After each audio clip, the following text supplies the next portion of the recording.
Nos llamaron unos amigos desde Noruega y nos dijeron que algo grave había pasado en Oslo.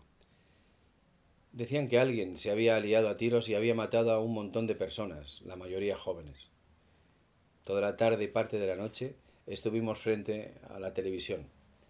Se pensaba que el asesino era un fundamentalista islámico de ultraderecha, pero luego dijeron que tenía aspecto de noruego y que era alto y rubio. Nos metimos en la cama muy apesadumbrados pensando que aquella desgracia había ocurrido en nuestro país, ejemplo de paz y bienestar. A la mañana siguiente, antes de desayunar, encendí la televisión para saber más de lo que había ocurrido. Entonces me quedé atónito. No podía creer lo que estaba oyendo. Me faltaba el aire, mirando a aquella locutora informar que el responsable de la mayor matanza cometida en Europa, desde la Segunda Guerra Mundial, había sido capturado y se llamaba Anders Behring Breivik, mi hijo. Eso ocurría una hora antes de que mi jardín se llenara de periodistas y de televisiones. Todos querían conocer al padre del monstruo. Sentía una vergüenza terrible. Me encerré en el baño y le dije a mi mujer que dijera que estaba en España. Y allí, encerrado, no aceptaba que aquello fuera verdad. Me quería convencer de que estaba dentro de una pesadilla y que me despertaría de repente. Incluso me pellizqué hasta hacerme un morado mientras las lágrimas de impotencia me caían. Pero no estaba soñando. Aquel monstruo que acababa de matar a 69 personas era mi hijo. No sabía qué hacer. Por primera vez en mi vida no controlaba la situación. Era como si todo se me escapara de las manos. Era tanto el dolor y la vergüenza que sentí que pensé en quitarme la vida. No me veía con fuerzas para dar la cara y decir que yo era el padre de aquel engendro. Admitir que tenía mis genes. Porque seguro que algún desaprensivo periodista me preguntaría si me sentía culpable del comportamiento de mi hijo. Otro periodista me preguntaría si sabía que mi hijo era de ultraderecha. Otro me preguntaría si sabía que mi hijo había escrito en internet un manifiesto de 1500 páginas que dejaba claro que era racista y nazi. Ante tanta pregunta capciosa, ¿qué podría decir? Claro que sabía las ideas políticas de mi hijo, pero no las tomaba en serio. Si apenas hablábamos de cosas nuestras, prácticamente no nos conocíamos. Nuestra relación era muy superflua. No hay que olvidar que su madre se lo llevó cuando tenía 1 año y que yo seguí mi vida. No estuve demasiado con él, lo reconozco. Si es complicado educar a un hijo cuando vives con él, imagínense cuando está lejos lo que es. Seguramente no le dediqué la suficiente atención. Pasé de él. La verdad es que no lo sé. Ahora tengo todo el tiempo que me queda para averiguar en qué fallé. La verdad es que no lo sé. Hay tantas preguntas sin responder dentro de mi cabeza que tengo miedo a volverme loco como él. Bueno, como él no. Porque al final, después de muchas pruebas, lo declararon responsable de sus actos, que es mucho peor. Que una persona cometa una locura, una atrocidad como aquella, y está loca, tiene un pase. Pero que una persona mate a 69 personas a sangre fría, sabiendo perfectamente lo que hace, es incomprensible. No hay palabras para definirlo. Y por lo visto es lo que pretendía Anders, que lo declararan cuerdo. Que el mundo entero supiera que era un masón nacionalista, conservador, racista y nazi. Eso es lo que él quería. Y vaya si lo ha conseguido. Más tenía que matar, se ha excusado cuando ha oído el veredicto.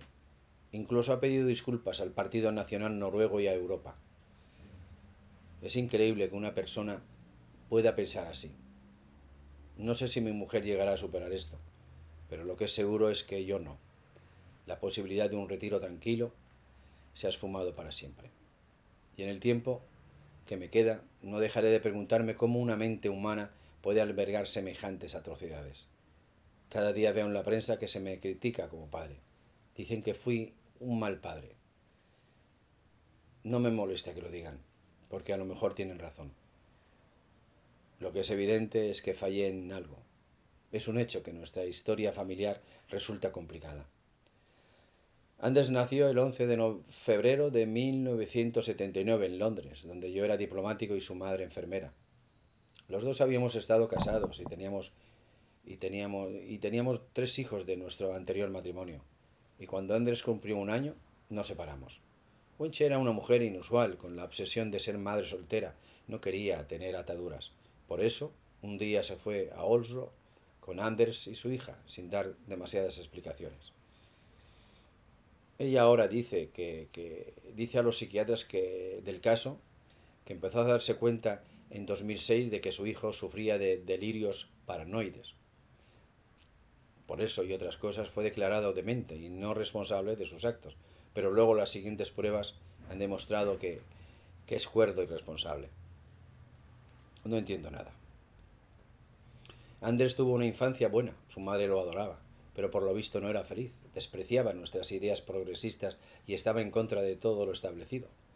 Son muchas cosas que me vienen a la memoria, cosas que ahora tienen sentido y que en su momento no les di importancia.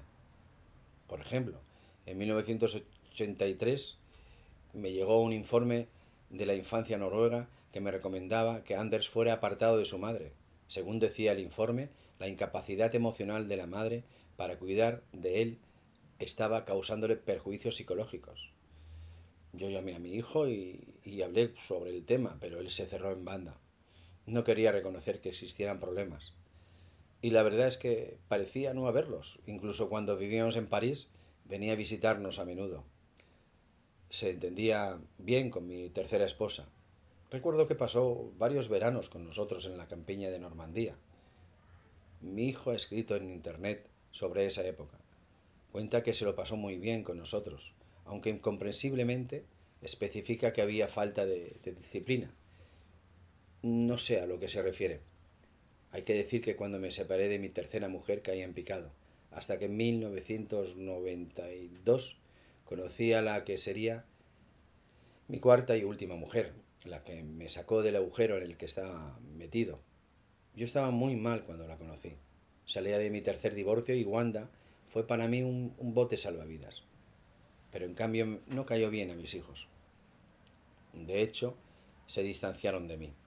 Anders también cuenta en internet que yo soy el culpable de todo, que lo ignoré en su adolescencia y que cuando quería ponerse en contacto conmigo, yo lo rechazaba diciéndole que no estaba preparado para verlo. ¿Qué podía hacer yo?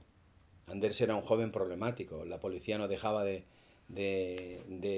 llamarme por pequeños delitos que cometía. Me sacaba de mis casillas. Cuando cumplió los 16 me dijo que se iba a América. Era el año 1995. No volví a oír su voz hasta 10 años después, en 2005. Me dijo que estaba bien, que era feliz y que tenía una empresa de informática con 2 empleados. Nos despedimos amablemente y nos prometimos llamarnos. Aquella fue la última vez que hablé con él. Yo podía haberle llamado en todo ese tiempo, pero preferí que fuera él el que lo hiciera. No quería molestarlo. Lo conocía un poco y sabía que era introvertido, un ser especial, y si no llamaba era porque no quería hablar conmigo. Lo siguiente que supe fue lo de la terrible matanza. Ni yo ni Wanda podremos volver a Noruega. Hay mucha gente que nos considera culpables de aquello, y eso me hace sentir abrumado por la vergüenza y la desgracia. Eso también me hace dudar. ¿Es posible que la culpa sea mía? Debería haberlo llamado, intentar tener una relación como cualquier padre e hijo, pero no lo hice y eso me atormenta, no me deja dormir por las noches. He quemado todas las fotografías en las que sale mi hijo. No he dejado ni una sola sin quemar.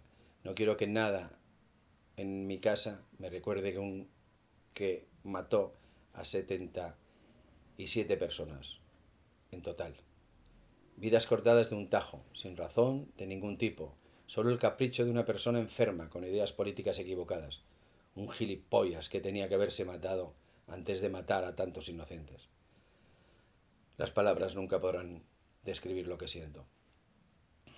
Espero que no salga de la cárcel si no es con los pies por delante. Aquí nos quedamos, los que hemos pasado por su vida sin darnos cuenta de que era una bestia preparada para matar. Solo era cuestión de tiempo que atacara, y nadie de nosotros fue capaz de ver el peligro latente. Me gustaría conocer a las familias de las víctimas y decirles cuánto lo siento y pedirles perdón por haber engendrado a un monstruo. Espero que Dios haga una excepción y no tenga piedad de mi hijo. Me llamo James Berwin y soy el padre del monstruo.